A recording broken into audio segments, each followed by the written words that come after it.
Whoever's running the camera, I apologize to you right now, okay? I walk around a lot like this. So you're going to get this work, and you're going to earn your money today. If you've ever seen my B-sides video, the guy is like, shit. So, Finux's historical tours of IDS evasions and insertions and other such oddities. Oh, God, a dude talking about IDS. What do we need that for? Well, we'll explain that in a second. So, who am I? Well, I'm Arron. Some of you might know me as Finux. A few of you might know me for ranting quite a lot. True story. If you want to follow me on Twitter and mute me, you totally can. I'm Scottish, which means that I swear a lot, okay? Everyone raise your hands a second. Come on. I'll name and shame people. You two haven't got your hands up. Come on. Come on. How many of you know a Scot? Keep your hands up if you know a Scot. Are you always impressed how much they swear? Because I fucking am. So I'm going to talk about network intrusion prevention systems, detection systems, UTM, whatever three-letter abbreviation you want to call it today, okay? You know, this dead technology. There will be people who haven't come to this talk because, hey, it's about IDS, and pff, that sucks, right? We all do that, and that's a fair criticism. I'm going to talk to you a little bit about that. What I'm not going to talk to you about, because that's not really where I'm at, is I'm not going to talk to you about user fails and so on and so forth. I'm going to be this side. Have you guys seen this picture before? On one side is IDS, AV, blah, blah, blah, blah, blah. And on the other side is Dave. That's your security appliance, right? You see that side? That's your budget. So, let's do the protocol stuff. Protolol, they've been kind of taking the piss out of IDS since '96. We're going to talk a little bit about PTAC and Newsham in a kind of an interesting paper that led on to a lot of research, which really shows how sucky IDS has been and why we're always going to be on the back foot, okay? I know some of you are sitting there thinking right now that I'm a special kind of idiot because, hey, he's come to a hacking conference, he's talking about IDS, we know it sucks. Fair enough. So, when we talk about IDSs, it's really important to understand the limitations. Like, I'm going to let you into a secret. Fuck the vendors, okay? Let's just talk about it amongst ourselves. We can work this out. So, you know this dead technology? You know, in 2010, Gartner seems to think that the standalone IPS industry is $989 million, okay? Just shy of $1 billion. Why am I picking on 2010? Beginning of the Eurozone crisis. We bail out 2 European countries in that time. I know that you're Switzerland, you're not Europe, but we're neighbors, so you'll forgive me for this one. Right? Dead technology, remember? Cisco last year, sorry, purchased Sourcefire, $2.7 billion. It's not exactly chump change, is it?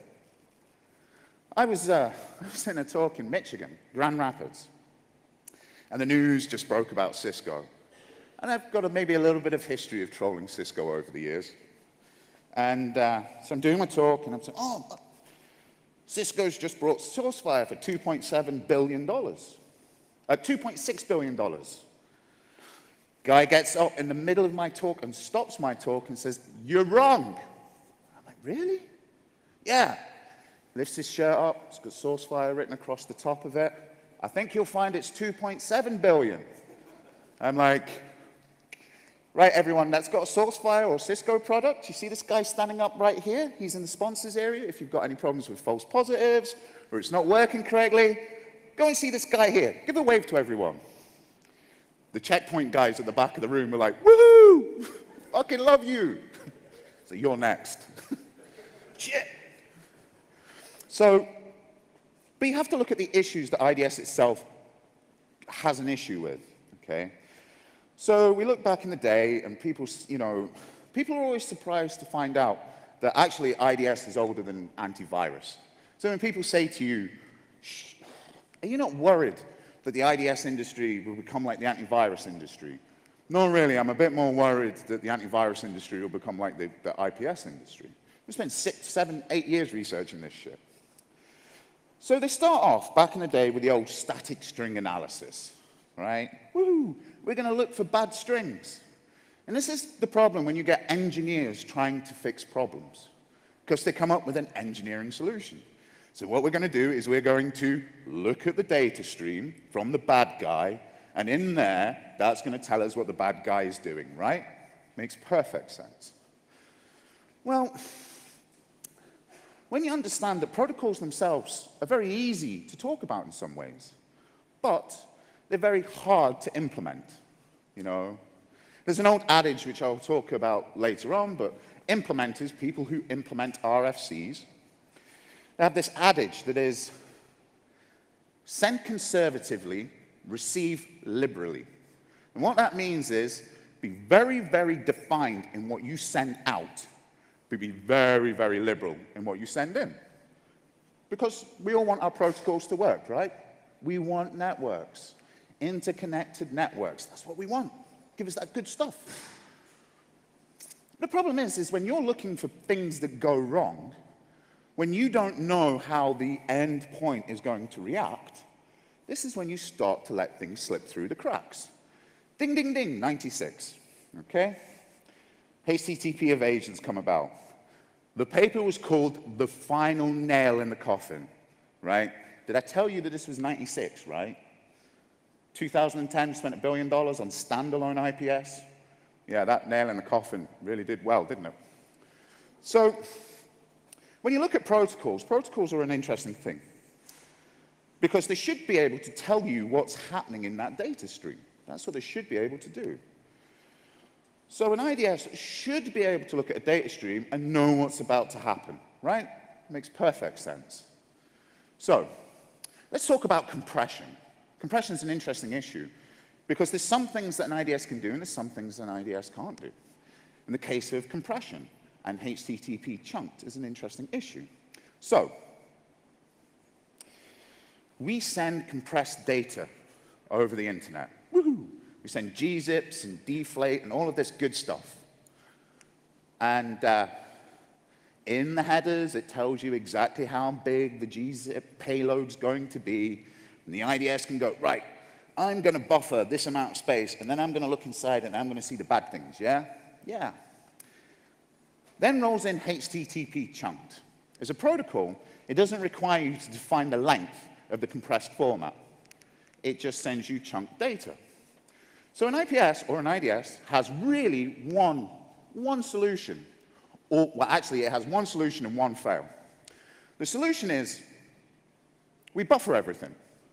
We buffer all of this chunked data, and when we stop getting received chunked data, we'll analyze it, right? That makes perfect sense, yeah? Problem is, if I know that, I'm just going to send you chunked data until your system falls over. Because you know what? Storage is finite. You know, we don't have infinite storage. So I'm just going to send you and send you and send you and send you crap until eventually you fall over. Or, what do you think the other solution is? Basically, in our context, they go, nah, that's it. You know, we're not going to inspect this stuff because this could be too much of it. Or we're only going to reserve a megabyte or 2 megs or whatever. Why don't we turn off HTTP chunked? Why don't we do that? Like as network defenders, we're just not going to let chunked into our network. Fuck it. RIP YouTube. You know what I mean? You're going to lose stream services very, very, very quickly. Wow, your users are going to fucking love you that day, aren't they? It's like, hey, I can't get to Facebook. I can't watch that cat on Facebook doing that funny thing. Like, yeah, but you're working, but still, I'm HR. And then what we see, so we see in this that protocols themselves lend problems that are very hard to solve. Now let's interject send conservatively, receive liberally. One of my favorite evasions. It's so simple. This is why I love it a lot. So if you imagine this static string that we write rules for, like a GET request, and we kind of like get HTTP, evilwebsite.com/evilpayload.html. Whatever the HTTP version is, so 1.1, whatever. It was discovered that if you changed, you know the HTTP 1.1 bit? See, if you change that to a comma, send conservatively, receive liberally, what do we think the web server did? It accepted the request because you obviously meant a dot. What did you think happened to static string analysis? Like, hey, we don't have a match for that. Off you go. This is the beginning. This is when we start looking at this stuff and going, huh? Really? And there's a whole list of issues along the way that happen with this. Invalid HTTP versions is a brilliant one. So, HTTP goes up to 1.1. So you can send 1.8. You bypass static string analysis. And what does the server do? It goes, we don't fucking support 1.8. I tell you what, you probably mean 1.1. Here's the resource. Wah, wah, wah. Straight past static string analysis. All of this stuff played out and out and out again. This is the beginning. You know, you've got to love the IPS industry. It fucks up, and what does it do? It produces a new product and goes to market with it. We call this protocol normalization. We'll talk about that in a little minute as well. But protocols are complex. You know, directory self-referencing worked against IDSs. All of this shit's commonplace. The problem is that we have all of these problems here, and then what we have is that RFCs are written by people. Remember this. And sometimes they're not very good at defining what they say and what they want to say. So we end up having protocols that aren't clearly defined. If you go through an RFC, okay, and you see an area that's not clearly defined to the implementer, okay, pound to a penny there's a network evasion technique in there somewhere. Because once you leave the implementer to make their own mind up, guess what? They all fucking do it differently. And when we talk about implementers, we're talking about Microsoft. We're talking about Unix. You know, this TCP IP stack is an implementer who had gray areas in the RFC and went, fuck it. And they made lots of different interesting, there's differences between the stacks. They're not the same. You can't move an IP stack from Windows and have it behave the same way. They behave inherently differently. They have different, like, MOs, basically. Which is interesting, because once you have these gray areas, like, you can overwrite segments in TCP. Okay? So you have protocols on top of protocols in TCP, IP. So you overwrite, you might want to change your data stream mid-transit. Once you send some packets, you might go, oh, fuck, something's changed. And I need to update that. And of course, the protocol, it's a robust protocol, allows you to do that. And we call this an overlapping segment. Okay, so we can rewrite old data and new data. The RFC did not quite clearly define, in black and white, which takes precedence. If you've got some old data or some new data, which is the most important data? Pound to a penny, you know exactly what happened. They wrote different interpretations of it, which led to the situation where if you had a Windows system and you sent overlapping fragments, favored old over new, Windows will always favor old data over new data. So in the middle, we have this IPS that's trying to work out what the shit's going on, and it doesn't know if it's a Windows system that's being talked to or not. You know, this is, you know, early days, so they haven't worked that shit quite out yet. So what we can do then is we can start to camouflage our packets, because we know as an attacker, we know we're speaking to our Apache server on a Linux system. We know that's our fucking system. We know that, the IPS doesn't. So then we can start to hide messages because we know the IPS will restructure things in a certain way, okay, because it's not clearly defined. So straight away, we've already got two issues before we've even kicked off, before we've even looked at other interesting issues on top of this. We call this protocol ambiguity. I like my protocols ambiguous, right? So This is not just the case with this as well. Which flag takes precedence is not clearly defined. So, in an IP header with an overlapping segment in TCP, you can set some freaky headers that, given certain conditions, should be dropped. The IPS doesn't check those. All of a sudden, you can start to make the IPS see one thing. It's like the rope-a-dope. You know, you drop your shoulder and hit them with the left, right? This is exactly what's happening here.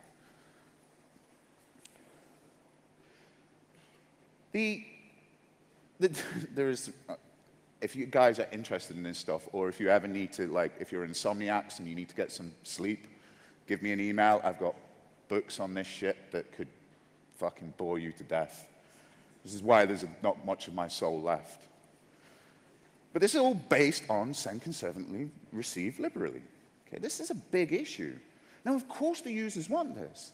But as defenders, this is the last thing you want. You want predictability because we're doing a science-based discipline. Right?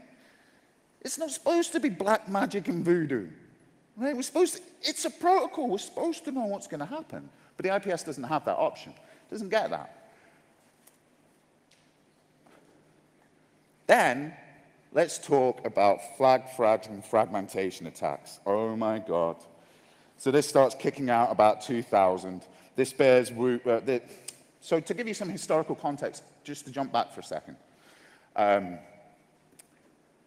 many of you use Nikto? Direct result of Pete Technician's research, libwhisker. So all of this stuff, all of these HTTP evasion techniques, you can test right now with tools that you're already using. It's just like, hit man Nikto. Go, oh, fuck, I didn't know I did that. Trust me, it's all good. So the beloved Steve Lord of 44Con once tweeted me and said, the night is cold, they want their flag, and fragmentations back. That response to him was, fuck off, I'm still using them. And the problem is this is absolutely true, okay? Source port tricks screw IDSs up all the time and have done for like a decade. We still haven't fixed it. People say to me, why are you still talking about IDSs? Well, I'm going to keep on talking about it until they fucking fix it. 6 years I've been talking about this shit and nothing's changed. You know, I just find old shit is new again, do you know what I mean? And it happens all the time. On a segue of this, you know, remember we had that ping of death in IPv4? And what happens is you get an implementer. They reintroduced this issue into IPv6. Right? We fixed the problem. Woohoo! IPv6. Oh, shit, I can fucking DOS it with a ping. Fucking hell, the night is cold. It's much the same case here. That we make an issue because the RFC allows us to implement things with our own interpretation. We make a mistake. We don't actually fix it. All we do is patch it. So when they come to implement TCP/IP or ICMP on a new stack, and we haven't clearly defined in the protocol, guess what? We don't learn from our history. We just don't, it just doesn't happen. This is what happens. Oh, fuck, it's working now. There's no test cases. Yeah, your fucking system's down next. But this happens all the time. And trust me, the minute you start looking at this, you'll be surprised about how much happens. But this old versus new issue, we really need to, you have to understand, these are words you're not going to hear from me very often, okay? And if you know anyone at Sourcefire or Cisco or Checkpoint, don't ever tell them I said this to you. But you've got to feel a little bit sorry for them at this point, right? Because at the moment, they're catching up. Do you know, they have protocols that aren't clearly defined. They have protocols that multitude varies of different ways that we use the protocol, the different stacks and how we implement it. And then let's talk about, we'll just completely fucking ignore the RFC. That's always a lot of fun. So, I'm going to give you 2 examples of this happening. The first one, everyone raise your hands again. The Austrians taught me this because no one ever puts their hands up. Come on, I'm going to name and shame people who don't put their hands up. Come on. You definitely, I can see you. Right. How many of you have heard of Fitbit? Keep your hands up if you've heard of Fitbit. You as well. Right. How many of you used Fitbit? No, I haven't, right? Right, you can put your hands down. So, Fitbit, how many of you follow someone on Twitter that uses Fitbit, and we get this fucking little tweet, like, Finux has walked 4 steps, lazy fat bastard. We see this all the time, right?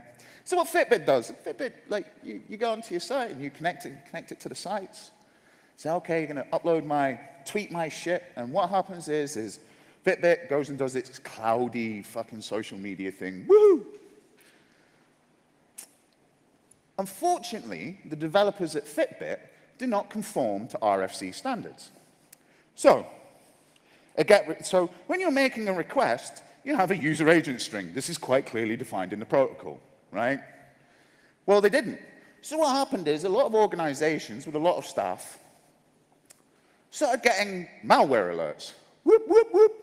Send the cyber fire trucks because the cyber Chinese are coming. Whoop, whoop, whoop, whoop. Malware, malware, malware. Turns out, no, just a lot of Fitbit users.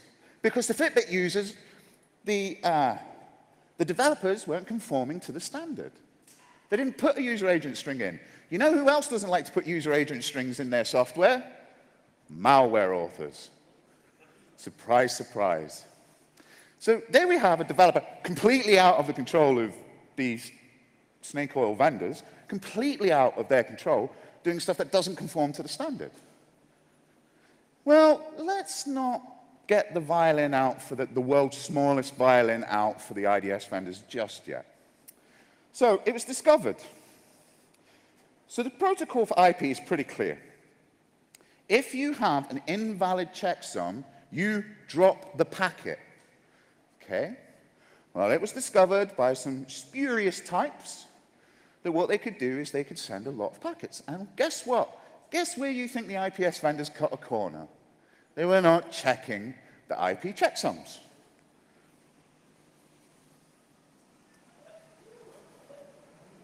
They're onto us, okay?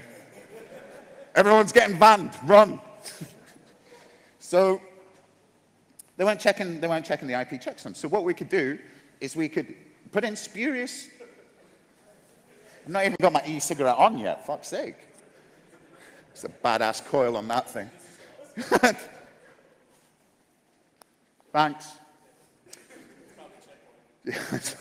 You're next, motherfuckers, I promise you. So, IP checksums, right? Weren't checking it. We can put in extra packets. We can camouflage what's going on, right? Clearly defined in the protocol. Clearly. Drop the fucking packet. And they didn't. They didn't do it. And they paid the price for that, which is blinding your IDS. You know, this billion, well, it's now presumed to be nearly 2.9 billion a year, but blinding your IPS by not following the fucking protocol. We've only just got to network. We're only at one layer here, right? We've not really done anything that's hacking foo right now. This is just all I want to fuck about with the protocol. If you've got an IPS that you look after, fuzz the shit out of it, right? Just fuzz it all day, every day. Just don't do it from your test machine at IP, because if it's got active defense, you might have to wait a little while. So we have this issue. And as I said earlier on, you've got to love IPS vendors. Scaled with a problem of their making, combined a little bit with ours. What they did is go, they didn't stick their hands up and say, we're wrong. No. What they did is they went back to the drawing board and went, protocol normalization. We've got a new product. All of our inline devices.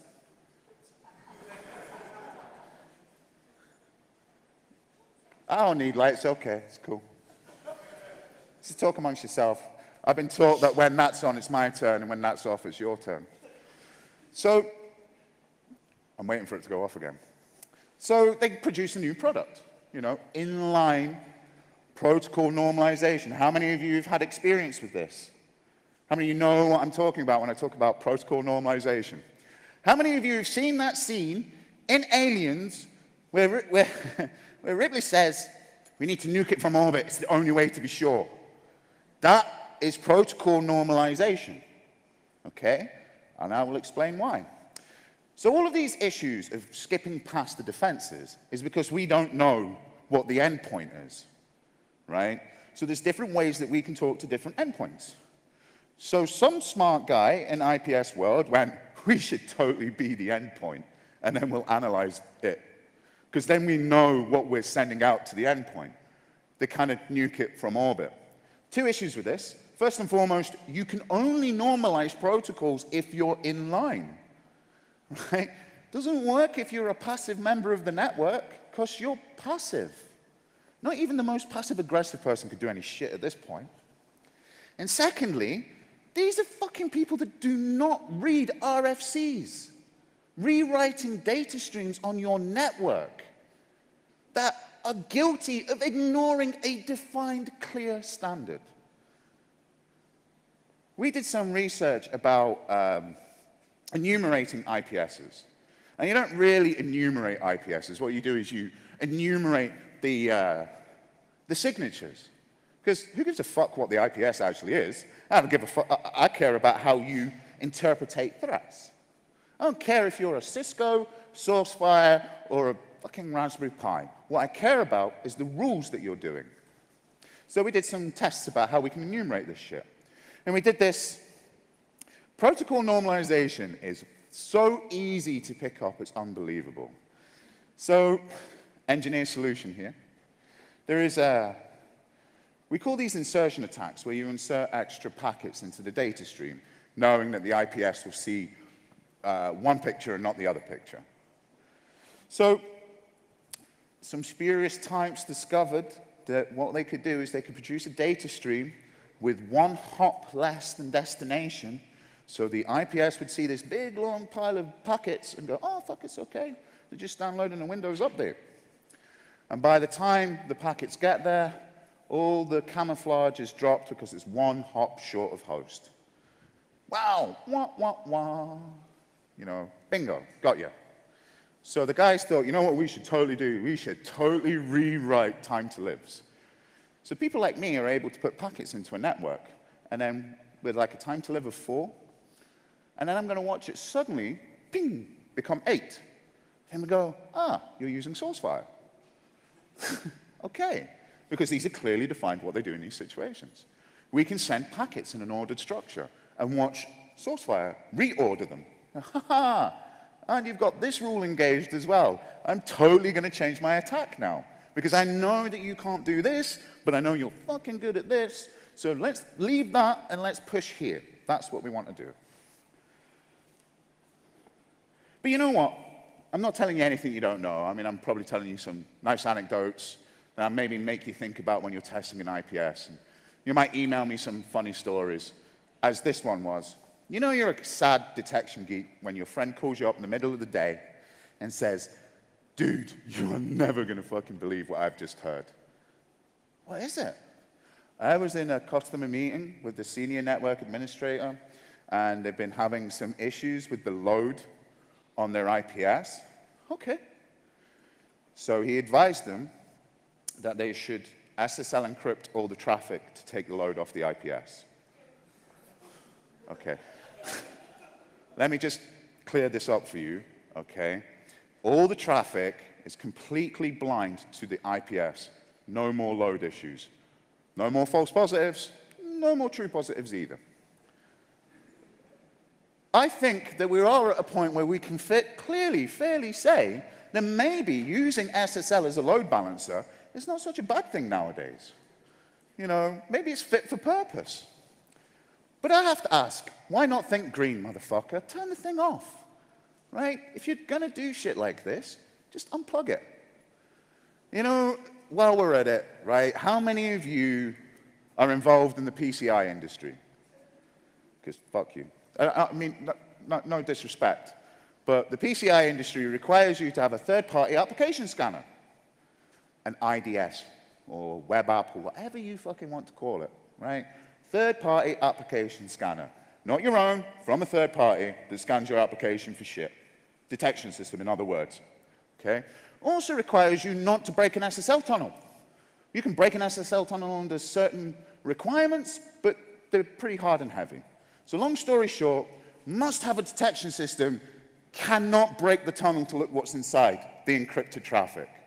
Like, hey, I'm going to point the obvious out to you, but that fucking sucks, because you have encrypted endpoint, encrypted traffic, IPS. We don't get any false positives. Not fucking any true positives either. You know, and this, this happens to me more and more than you would like to believe. I constantly, if someone says to you that their IPS doesn't get any false positives, I can assure you that they fucking configured it wrong. Right? If you have an IPS that doesn't have any false positives, it's because someone's unplugged it. Right? So, encrypted tunnel, IPS. Trust me. You know, two types of people in the world. We've got binary on this shit right now. One, people that know exactly what's going on at this point and are like, huh, at least we're compliant. And another bunch of people that go, I have no idea what this man is saying to me. How many do you think I speak to? More than you'd like to believe. It gets me so mad to hear this. Oh, I hit a motherfucker with another motherfucker. That's how mad it makes me. Right? It does. Fucking how much money are we wasting on this shit? Honestly. So if you're the people on the PCI Council, right, instead of saying we should have a third-party application scanner, you should say that you need to have a registered detection rate, right? Watch the game change overnight. So we've talked about defined protocols. We've talked about people ignoring protocols. We've talked about protocols not being clear. We've talked about fuckery in the middle. We've talked about using protocols to bust other protocols. You know, we've covered a little bit of ground really quickly here. Now let's interject something that's a lot of fun. De facto protocols. So even if you can read, there isn't anything to fucking read. De facto protocols. What do I mean by de facto protocols? DCE RPC. Not defined in RFC. We should call it MSRPC. I believe it was for a while. So we have this situation that happens. God bless Conflict. God bless MSO867. I'm not sure if I missed John McAfee more, MSO867, or LowSec, to be honest with you. But MSO867, we would never be able to do demos at conferences if it wasn't for this protocol. But this protocol led to a little bit of IDS research. Because what we discovered is that, you know when you don't clearly define a protocol, it's kind of hard to write signatures for it? Well, the problem is, in the case of SMB, how many of you use SMB in Corpland? Fucking corporations love this shit. Who would have thunk it that corps want to share their documents with each other? We use a fucking proprietary protocol for that shit that if you want to ask how hard it is to make reverse engineer proprietary protocols in the SMB case, just ask the Samba guys, okay? I know a few of them, and they're all slightly weird. I know exactly why. Because there's some hinky shit in there. Oh my God. So these are some evasions that we see in SMB. These are all ones that you can find in Metasploit. I just wanted to pick on stuff that you could get your hands on now.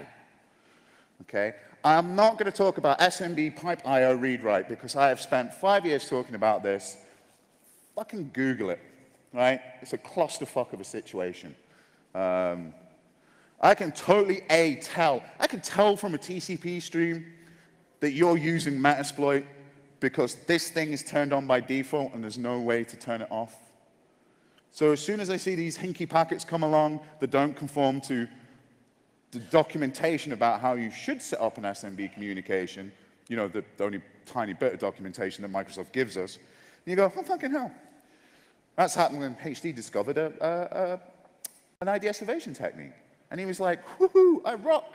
I'm going to turn that shit on by default. Get root or die trying. Problem with Metasploit is that they're not so cool at documenting shit. Like, if you want to write a module, do total documentation.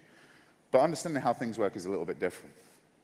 But this research kind of takes place from a situation we had about 4 years ago with a vendor that I have totally trolled for a long time, Stonesoft. They released like 300 odd IDS, advanced evasion techniques, AETs. AETs, you're all susceptible to it. I'm like, shit, industry shut a brick, right? What's an advanced evasion technique? Can't tell you. Responsible disclosure. And we're like, yeah, you do know that we're like we're detection, right? Yeah, there's 300 of them. It's fucking bad. Dude, over. We can detect them, but shit, you're fucked. Well, give us some information. Responsible disclosure. They fucking reserved CVEs and didn't fucking put anything in them. Gotta love them. Well, it turns out that what an advanced evasion technique is, you take a fucking old evasion technique and a really old evasion technique, you put them together, you call them an advanced evasion technique, and you let your marketing machine go and do the rest of the work. Woohoo! We were the first to discover them. No, you fucking weren't. They were in Metasploit in 2006. You can use more than one evasion technique. Now, the reason that most systems didn't get tested for advanced evasion techniques is quite simple, really. How many of you are web app testers? Because obfuscation of your obfuscation is obscure, right? The more obfuscation you use tends to look a little bit fucking weird. Who would have thought that coming?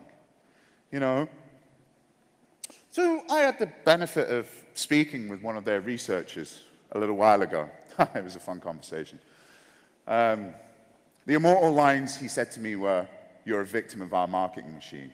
And I thought, I don't feel like a victim right now. You look like you're sweating a fuck ton, though. And what it is I said to him, I know quite clearly that you haven't read the Achilles heel of detection systems. So how do you know that? Well, because it clearly states that for every evasion technique that you use, when you start adding them on, your detection surface increases by 6-fold.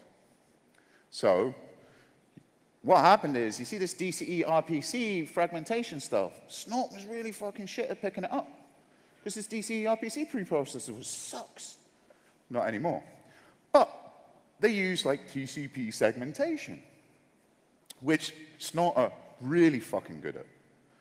So all of a sudden, you see where I'm going with this? If they'd have just left the attack with the DCE RPC fragmentation, it wouldn't have been detected. But they put the TCP segmentation in, and guess what? They detected it. The surface gets bigger and bigger and bigger the more shit that you add to it. 6 times, apparently. And they were like, really? Yeah. Do you want me to send a PDF? Oh, yes, please. Then they released them free after that, so. But yeah, obfuscation is obscure, right? You do lots of obfuscation. Like those who are doing web app testing, right? If you do like more than 2 obfuscations to it, either your attack is not working or some fucking alarm's going off somewhere. And if they don't, man, just cash that check and you're winning. So, good old Stonesoft. I need to stop picking on them because they've got a better class of lawyers now. Stonesoft get purchased by McAfee for 200 million euros. There was a lot of us at the time that went, what? Yes, McAfee purchases Stonesoft. 200 million euros. Like, why the fuck, what? Why would you do that? You've got metal. You don't need to buy any more metal, you've got it. Distribution network, apparently. But what you realize is even John McAfee's not that fucking insane. Don't shoot me, bro. Right? But even he wouldn't do this crazy stuff. And now I get asked reports about it, and every now and again I have to give my opinion on stuff. And the best one is, what do you think about the McAfee purchase of Stonesoft? And I'm like, I have no fucking idea. But what I can tell you is they've purchased a detection system company as the detection system company that's just been purchased by a processor company. There's going to be pushing in the middle. And yeah, that's going to be fun because there's lots of changes going on. And meanwhile, John McAfee gets his name back. So amen to John. And then, of course, we have this interesting issue of Sourcefire. So, hey, 200 million euros. Woo, not a bad payday.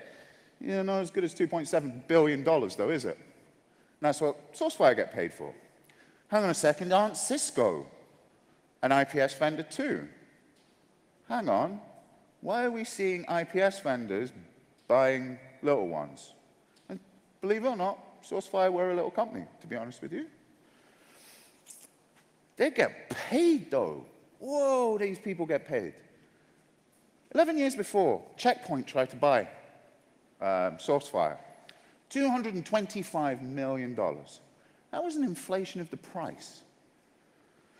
Do you know how you increase your net worth by 11,000% in 7 years? You become an IDS vendor. Because Cisco go and buy them for an overpriced stock market value of $2.7 billion cash. Boom. Take that to the bank. Woo! People ask me, what do you think is going to happen with Sourcefire? Or more to the point, what's going to happen with Snort? So, Finux gets his crystal ball out. Okay, I get a rag on my head and some earrings in, and I'll try and be septic Finnon and kind of see the future. And what I see is, anyone that's ever dealt with Cisco, Cisco is like a fucking oil tanker, right? They don't turn quickly. Like, everything is slow. Like, Cisco didn't realize the NSA had fucking been doing shit to them until they saw their pictures and fucking, like, on the internet. Like, shit, that's our shit. Fucking hell, DHL. They didn't know. I don't care what you say. Like, they're too big to know what was going on.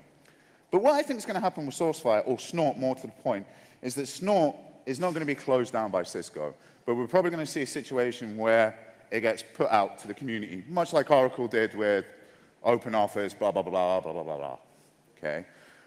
What do we worry about rules? Well, what we'll see in rules, we're probably going to see Cisco stop doing rules for Snort, but we're going to see lots of ancillary businesses pop up that will write specific rule sets, like emerging threats and so on and so forth. So we want you to do some SCADA shit for us. Here's X amount. We want a monthly subscription for SCADA rules. Da, da, da, da, da.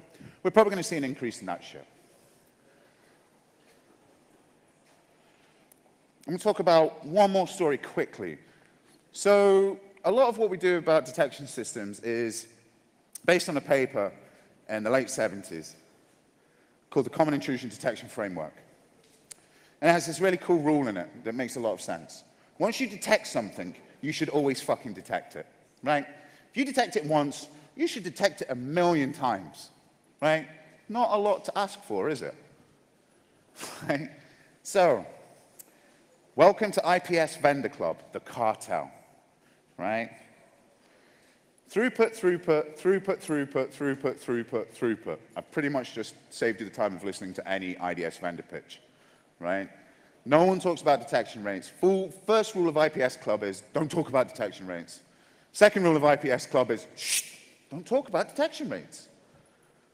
So, throughput, throughput, throughput. So there is a vendor who thinks it's a really good idea to have a system that buffers 1,000 popular threats, right? Fucking fantastic throughput.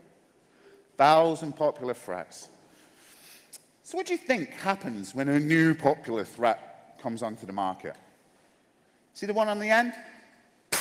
Gone. So what you would detect, let me get this right, what you had detected 6 months ago does not necessarily mean you're going to be picking up anymore. You know the evasion technique here? Use some old shit. Like, you're going to find old boxes knocking about. This vendor can't pick up shit. PCI compliant, no? I mean, really? I said, all aboard the fail copter. Trust me, if you want to hear some horror stories, I've got them coming out of my ass.